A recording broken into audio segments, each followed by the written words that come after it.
Hello guys, मैंने अपनी पिछली वीडियो में आपको बताया था ईसीएस यानी इलेक्ट्रोकेमिकल सीरीज के बारे में।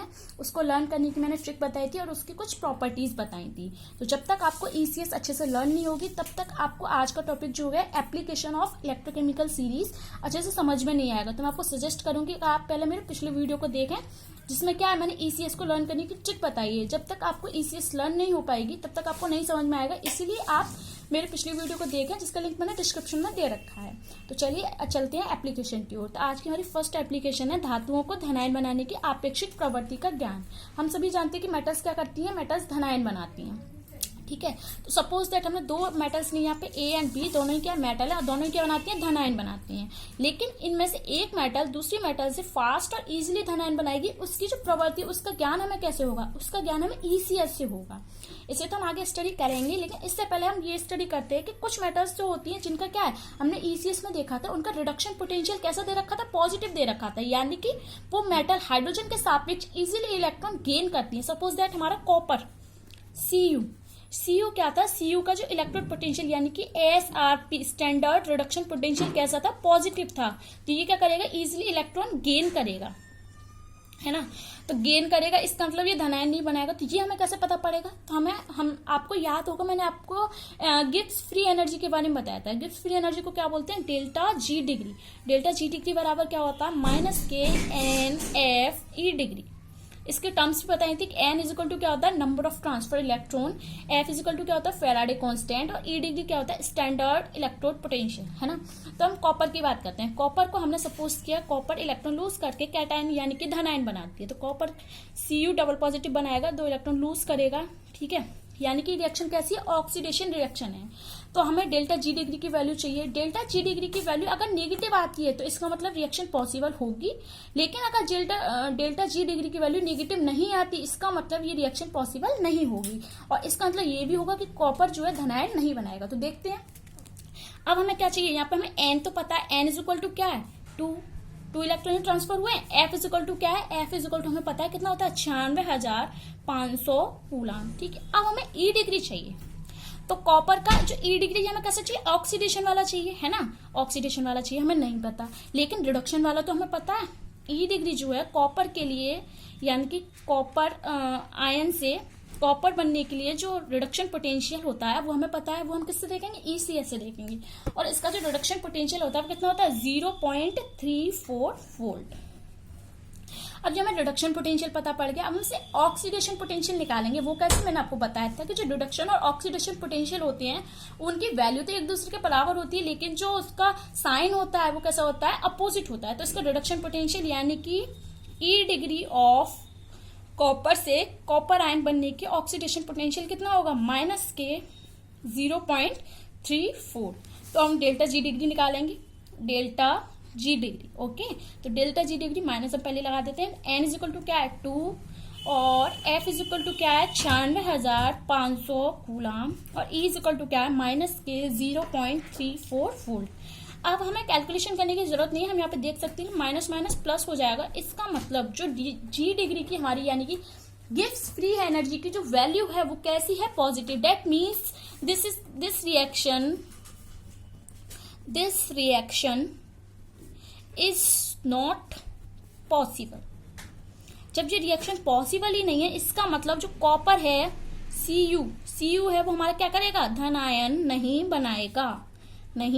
तो इससे हमें पता पड़ गया, यानी कि डेल्टा जी डिग्री के मान से हम पता कर सकते हैं कि कौन सी मेटल धनायन इजीली बनाएगी और कौन सी नहीं बनाएगी। तो चलिए अब हम बढ़ते हैं इनकी कंपैरिजन की ओर। सपोज दैट हमने 2 मेटल लिए, एक हमने लिया लिथियम, ए मेटल है हमारा लिथियम और बी मेटल है हमारा सोडियम, ठीक है। अब हम क्या करेंगे, इनकी ऑक्सीडेशन रिएक्शन लिखेंगे, ठीक है। तो लिथियम क्या करेगा, लिथियम 1 इलेक्ट्रॉन त्यागेगा और क्या बनाएगा, लिथियम आयन। यहाँ पे क्या किया, इसमें 1 इलेक्ट्रॉन लूज किया, ठीक है।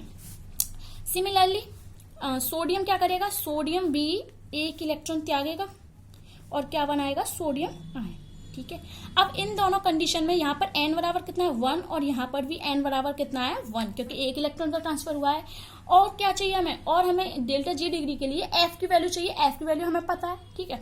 हमें e चाहिए। तो लिथियम के लिए जो e डिग्री होता है, कैसे, लिथियम आयन से लिथियम बनने की कंडीशन में, यानी कि इसका जो रिडक्शन पोटेंशियल होता है वो कितना होता है, इसका रिडक्शन पोटेंशियल ईसीएस की हेल्प से पता करेंगे। लिथियम का होता है -3.05 और सोडियम का कितना होता है,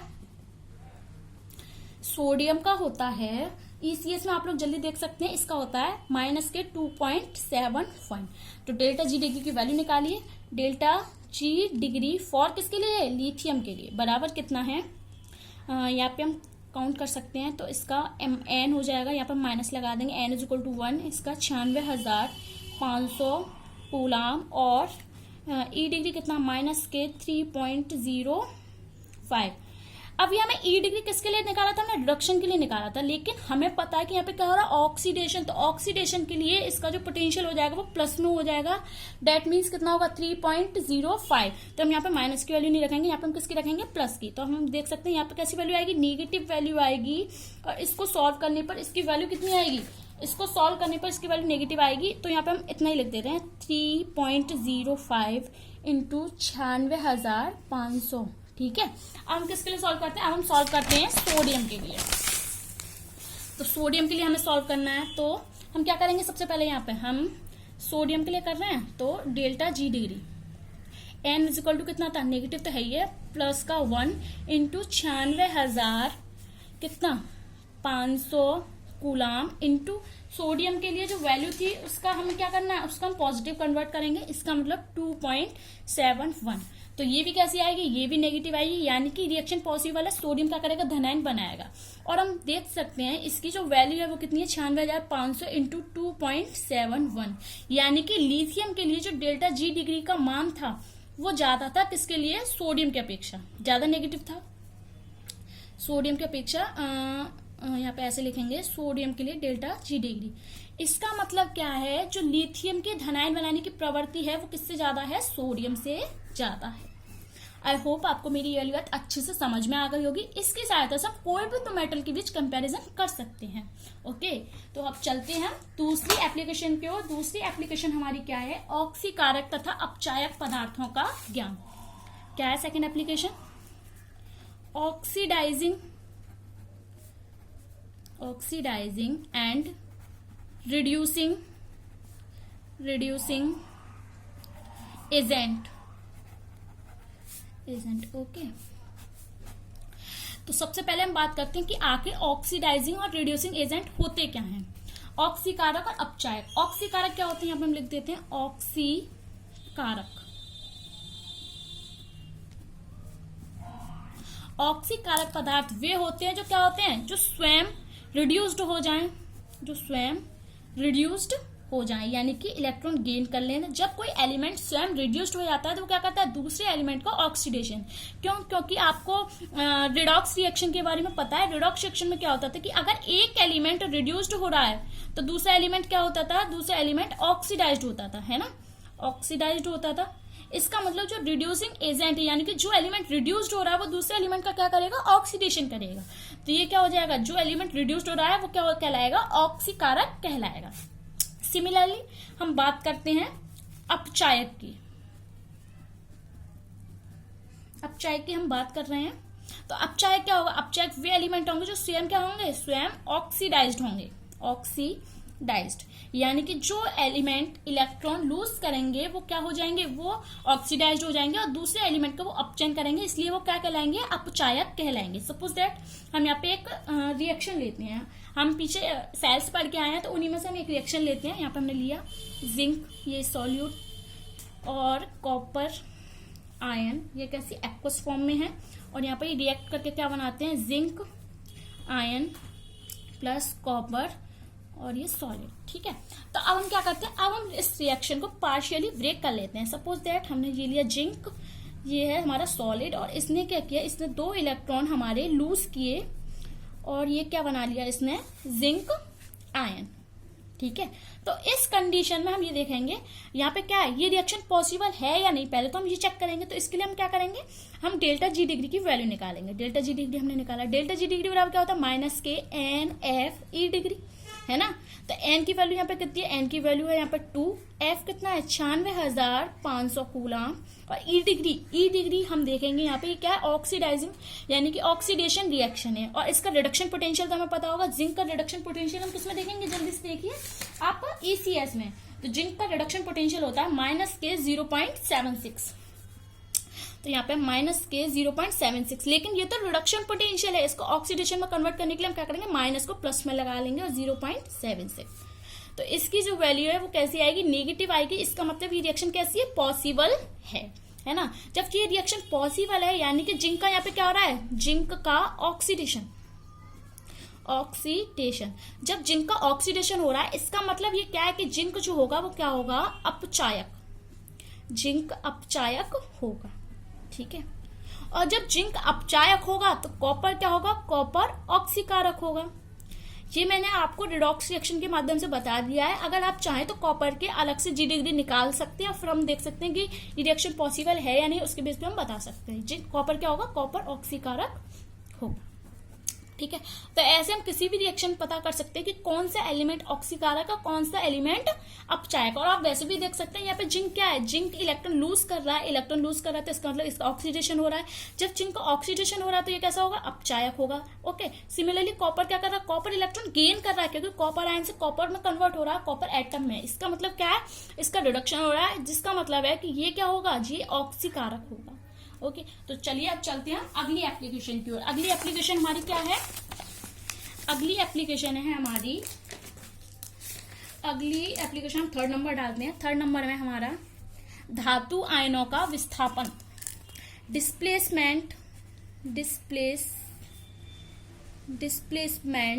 ऑफ मेटल्स आयन, ओके। तो इसमें क्या है, इसमें अगर कोई सॉल्यूशन में कोई एलिमेंट यानी कि कोई मेटल प्रेजेंट है तो उस मेटल को उस सॉल्यूशन में से वही मेटल डिस्प्लेस कर सकती है जिसका क्या हो, जिसका standard reduction potential SRP solution में उपस्थित मेटल्स के स्टैंडर्ड रिडक्शन पोटेंशियल से क्या हो, कम। SRP ये किसका है, सॉल्यूशन में उपस्थित जो मेटल है उससे क्या हो, कम। यानी कि उसकी क्या है, उसकी जो धनायन बनाने की क्षमता है वो सॉल्यूशन में उपस्थित धनायन मेटल से क्या होनी चाहिए, ज्यादा होनी चाहिए, है ना। और उसका जो रिडक्शन पोटेंशियल है वो सॉल्यूशन में जो उपस्थित मेटल है उससे क्या होनी चाहिए, कम होनी चाहिए। जैसे हम देख सकते हैं यहाँ पे हमने एग्जांपल लिया, बेरिलियम लिया, ओके, और यहाँ पे क्या है, कैल्शियम सल्फेट का ये सॉल्यूशन है, ठीक है। तो इसमें से यानी कि बेरिलियम जो है कैल्शियम को डिस्प्लेस करेगी या नहीं, इसको हम कैसे पता करेंगे, ईसीएस के माध्यम से। तो आपको ईसीएस में देख के पता पड़ जाएगी। आप लोग देखिए ईसीएस है मेरी, ओके। तो इसमें ढूंढिए कैल्शियम कहाँ है, कैल्शियम 3rd नंबर पे है, ये रहा कैल्शियम 3rd नंबर पे, okay.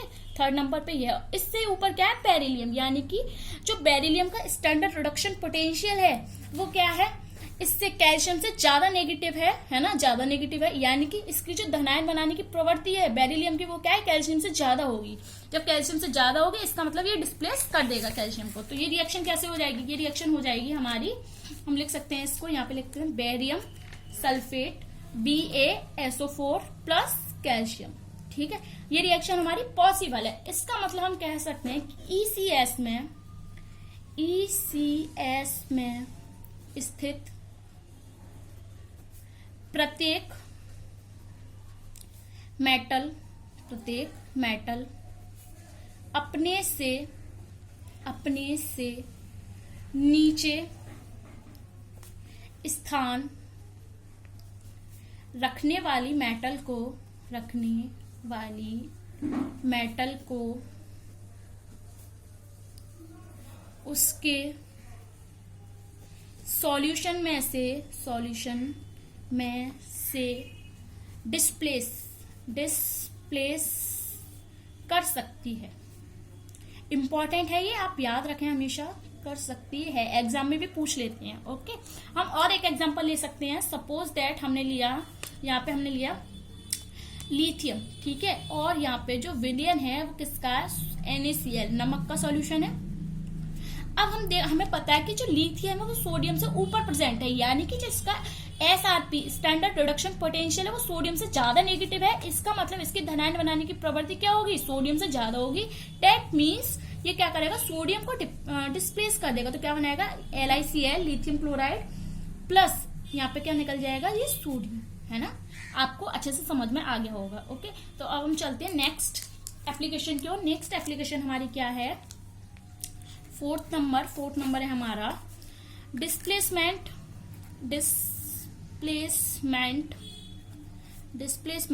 Of non metals ion. Okay, तो ये देखिए नॉन मेटल में क्या है कि किसी भी सॉल्यूशन में उपस्थित नॉन मेटल को वही नॉन मेटल डिस्प्लेस कर सकती है जिसकी क्या हो, ऋणायन बनाने की प्रवृत्ति सॉल्यूशन में उपस्थित नॉन मेटल से ज्यादा हो।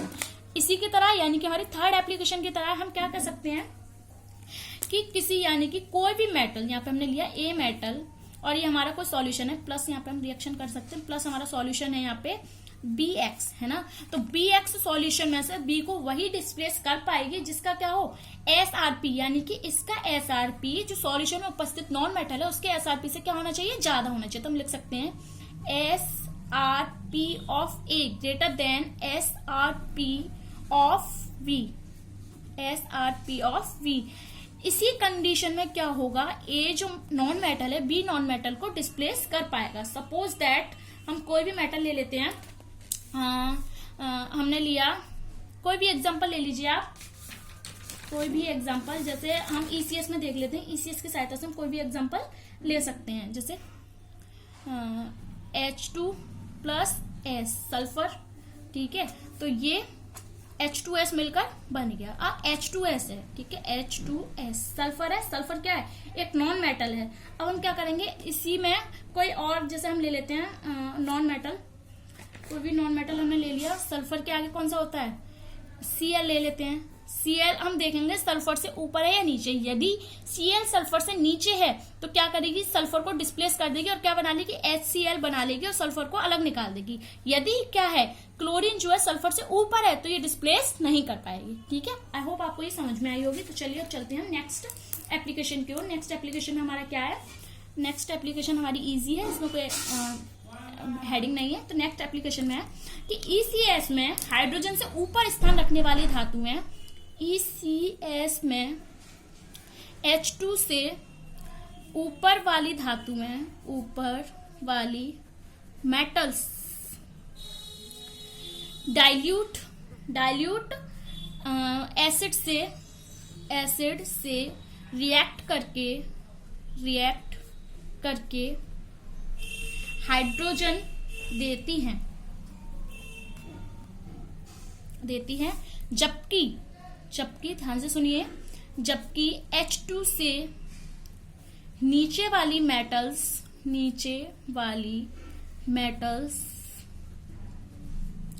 H2 नहीं देती, ठीक है। तो अब हम इसका एग्जाम्पल लेते हैं। एग्जाम्पल में हमने क्या किया, एग्जाम्पल में हमने लिया Mg। आप सभी को पता है कि Mg का जो स्थान है वो क्या है, हाइड्रोजन से ऊपर है ECS में। तो हमने इसकी रिएक्शन करवाई किससे, डाइल्यूट सल्फ्यूरिक एसिड से, H2SO4। तो ये रिएक्ट करके क्या बनाएगा, मैग्नीशियम सल्फेट MgSO4 प्लस यहाँ पे हाइड्रोजन गैस रिलीज होगी जो क्या होगी, उड़ जाएगी, है ना। तो यहाँ पे क्या हम देख सकते हैं कि मैग्नीशियम ने जब डाइल्यूट H2SO4 से रिएक्शन की तो हाइड्रोजन को क्या किया, हाइड्रोजन को निकाला, हाइड्रोजन दिया, ठीक है। सिमिलरली अगर हम यहाँ पे लें कॉपर, और हमें पता है कि कॉपर का जो स्थान है वो हाइड्रोजन से नीचे है ECS में, तो ये क्या करेगी, डाइल्यूट H2SO4 से रिएक्ट करके यानी कि कॉपर सल्फेट बनाएगी और H2 बनाएगी। लेकिन ये रिएक्शन पॉसिबल नहीं है क्योंकि अभी हमने यहाँ पे पढ़ा कि H2 से जो मेटल नीचे है ECS में वो एसिड से रिएक्ट करके हाइड्रोजन नहीं देती। तो यहाँ पे देखिए मैग्नीशियम ने तो हाइड्रोजन दिया क्योंकि इसका जो स्थान है, इसका जो प्लेस है ECS में हाइड्रोजन से ऊपर है, लेकिन कॉपर ने हाइड्रोजन नहीं दिया क्योंकि इसका जो स्थान है वो ECS में हाइड्रोजन से नीचे है। तो चलिए अब चलते हैं हम नेक्स्ट एप्लीकेशन की ओर। देखिए नेक्स्ट एप्लीकेशन है हमारी, इसमें भी कोई हेडिंग नहीं, ये भी इजी है। तो मैंने आपको बताया था कि जो ECS में हाइड्रोजन से नीचे वाली मेटल्स हैं वो क्या करती हैं, वो अपचायक होती हैं। अपचायक यानी कि अपचयन कर लेती हैं खुद का, दूसरे का ऑक्सीकरण करती हैं। क्यों? क्योंकि उनका जो SRP है, SRP वो कैसा होता है?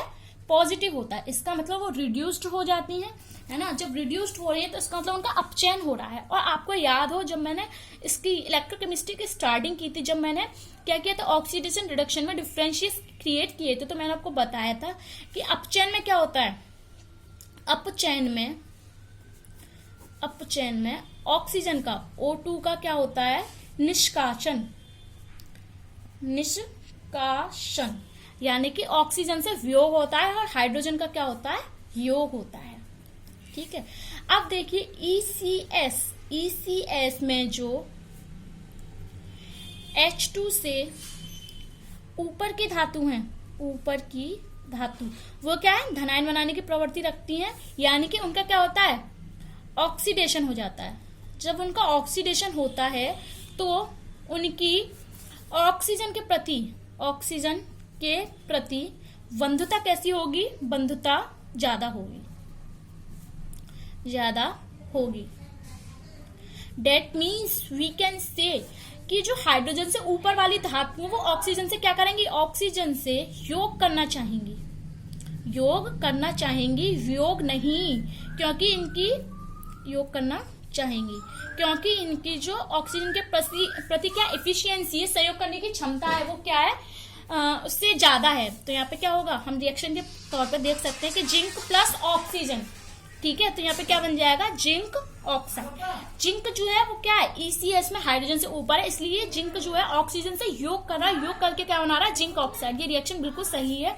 यदि मैं ये कहूँ कि जिंक ऑक्साइड और यहाँ पे ये ब्रेक होता है जिंक में प्लस ऑक्सीजन में, तो ये रिएक्शन गलत है, क्योंकि जिंक है जो हाइड्रोजन से ऊपर है ECS में, इसलिए ऑक्सीजन से योग करना चाहेगा, वियोग नहीं। ठीक है।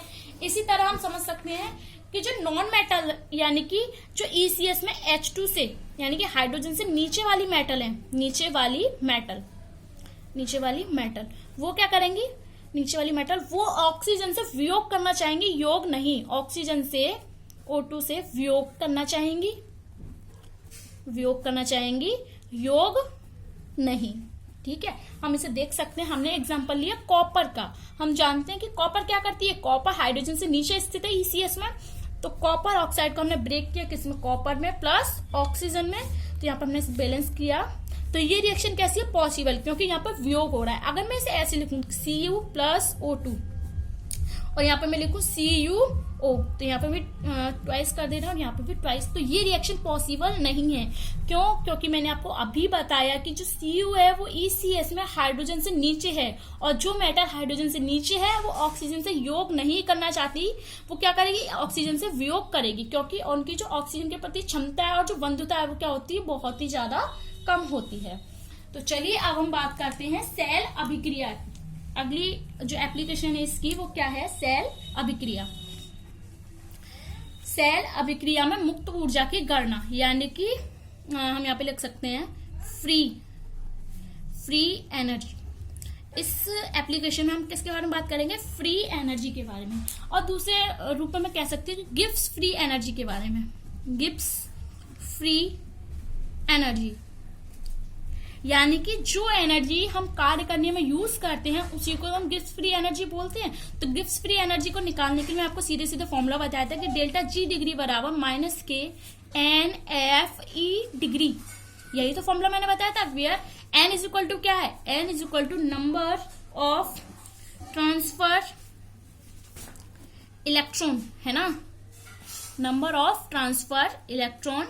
F इज इक्वल टू क्या है? F is equal to Faraday नियतांक, जिसकी वैल्यू कितनी होती है? जिसकी वैल्यू होती है 96,500 कूलम। और E डिग्री क्या है? E degree is equal to standard electrode potential, है ना, यही तो है। तो इस फॉर्मूले यानी कि इस फॉर्मूले की सहायता से हम किसको काउंट कर सकते हैं? डेल्टा G डिग्री को। और डेल्टा G डिग्री की वैल्यू तो बहुत ज्यादा इंपॉर्टेंट होती है, मैंने पिछले एप्लीकेशंस में आपको इसका यूज बताया था।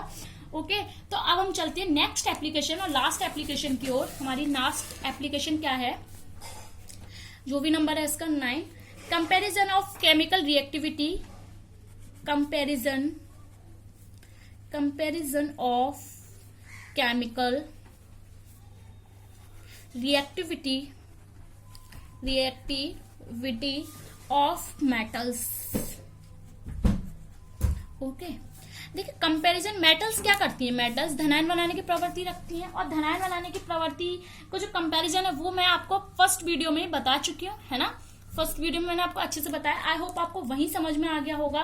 तो यहाँ पे हम फिर से बात कर लेते हैं कि वे तत्व जो शीघ्रता से इलेक्ट्रॉन त्याग कर धनायन बनाने की प्रवृत्ति रखते हैं, वे क्या होते हैं, उतनी ही ज्यादा क्रियाशील, उतनी ही ज्यादा एक्टिव होती हैं, है ना। यदि कोई इलेक्ट्रोड स्टैंडर्ड हाइड्रोजन इलेक्ट्रोड के सापेक्ष क्या हो, जिसका अपचयन विभव अधिक ऋणात्मक हो, तो वो क्या होगी, वो कम वो क्या करेगी, जैसे सपोज दैट हमने यहाँ पे कोई मेटल ली, लिथियम लिया, लिथियम, ठीक है, इसका जो SRP है वो क्या है, ज्यादा नेगेटिव है हाइड्रोजन इलेक्ट्रोड के सापेक्ष। डेट मीन्स जो लिथियम की रिएक्टिविटी है वो क्या होगी, ज्यादा होगी, यानी कि धनायन बनाने की प्रवृत्ति इसकी कैसी होगी, ज्यादा होगी। तो हम एक एग्जांपल, हम एक क्वेश्चन ले लेते हैं। क्वेश्चन में हमारा क्या है, एग्जांपल ही समझ लीजिए कि A, B, C तथा D, ठीक है, चार क्या है हमारी, चार हमारे एलिमेंट्स हैं, कोई चार एलिमेंट्स हैं जिनके SRP हमें दे रखे हैं। SRP कैसे हैं, देखिए 0 पॉइंट पहले का है प्लस के 0.40, कॉमा दूसरी है माइनस के 0.54, कॉमा तीसरी है प्लस के 0.14, कॉमा अगली है माइनस के 1.36 वोल्ट। तो इनको घटती हुई सक्रियता के क्रम में लिखिए, ठीक है। अब हमें पता है, यहाँ पे मैं आपको एक बात पहले ही क्लियर कर चुकी हूँ कि जिसका नेगेटिव पोटेंशियल है वो क्या है वो ज्यादा एक्टिव होगी, ठीक है। तो अब देखिए नेगेटिव किसका है, नेगेटिव पोटेंशियल वाली कौन कौन सी एलिमेंट है हमारी, एक तो हमारी B है, ठीक है, और दूसरी हमारी कौन सी है, D। अब B और D में देखिए कि किसका नेगेटिव वैल्यू ज्यादा है, तो D की नेगेटिव वैल्यू सबसे ज्यादा है ना, तो D की जो रिएक्टिविटी है वो सबसे ज्यादा होगी, उसके बाद कौन सी होगी, V। उसके बाद देखिए जो पॉजिटिव वैल्यू है किसकी कम है, पॉजिटिव वैल्यू मेरे ख्याल से C की कम है ना, तो इसके बाद होगा C, और लास्ट में हमारा कौन सा आएगा, A। यानी कि इन चारों एलिमेंट्स में से सबसे कम रिएक्टिव कौन सी होगी, A, और सबसे ज्यादा कौन सी होगी, D। So friends, I hope आपको ये वीडियो बहुत पसंद आई होगी और आप इसको अच्छे से समझ में आ गई होगी। Thanks watching for this video.